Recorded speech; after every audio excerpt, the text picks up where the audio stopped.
Just one more episode, I guess.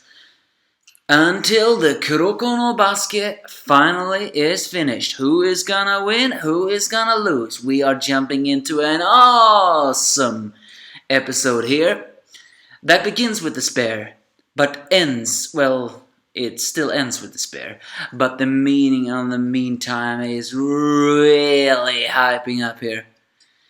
Either way, the real Akashi surface shows himself to be an apology guy, despite the fact that he uses the same pronouns as every teenage guy uses. And when he enters the field, it turns out he is even better at passing than before. In fact, he's so good that he creates a flow. At first, it looks like this Akashi cannot do anything at all, but then it turns out by passing perfectly, using his Emperor Eye, he can see where he can pass to his teammates. And with those teammates, they create a flow, a perfect flow that really brings out the best talent in a person. That is the real Akashi's power. The other Akashi's power was to submit others to his power. The real Akashi's power is to bring out power that is not just him. And he also enters the zone and brings out a half zone to all his teammates. It's not a complete zone, only 90%. By using this perfect flow, he creates the perfect rhythm. That power dominates Seirin and gives us despair. They even overdunks Kagami. It seems that finally Kagami has run out of stamina. But then Okiwa, or Kuroko's old friend that quit basketball because Generation of Miracles broke his spirit, appears. Show him a basketball, proving he's once again loving basketball, and encourages Kuroko to never give up. With that, all their friends and rivals begins to cheer up. And here I gotta say, it's a real heartwarming moment. We see pictures of everyone, including family members, rivals, enemies, everywhere, with an awesome music score. It really creates the rhythm. With the encouragement, their moral is surge again. Seirin is not backing down yet. Kagami does one final attempt in order to enter the zone. He begins to think. And Seirin fights again. And Kagami enters the zone once more.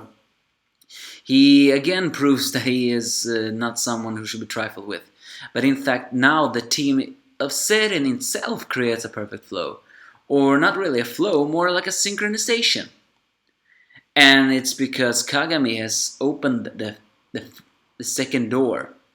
But how has he opened it? He has opened it by admitting his weakness and accepting his comrades.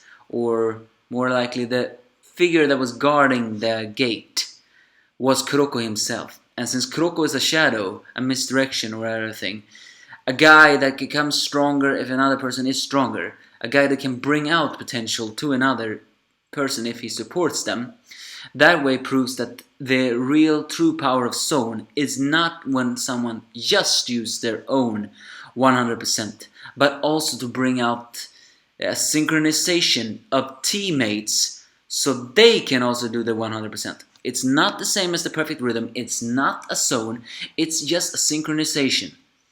And you can only do that if you decide to work as a team, as a bond. As Aomine sheds tears realizing since he threw away team spirit, he can never ever open that door. And it's pretty good to see that Aomine admitting his weakness. I mean, we had some moments he had done that, but now he out loud acknowledges it. He is weak. Well, he's strong. But since he threw away bonds with Kuroko back then and everything then, he can never open that door. That's why, no matter how much he thinks he knows about basketball, he's lacking in that. As once again, a wonderful music and extraordinary animation cuts into that when the direct-to-dive zone. The Seirin team does their comeback, but Akashi still does an ankle break later on. it's not so much far now. Who is gonna win? Who will do it? Next week's episode should be the last episode of Kuroko no Basket Season 3. It's been one hell of a basketball ride. But now it's gonna end. As I said before, everything I said about this just made a mark. So I have no complaints, but give me your thoughts if you have any.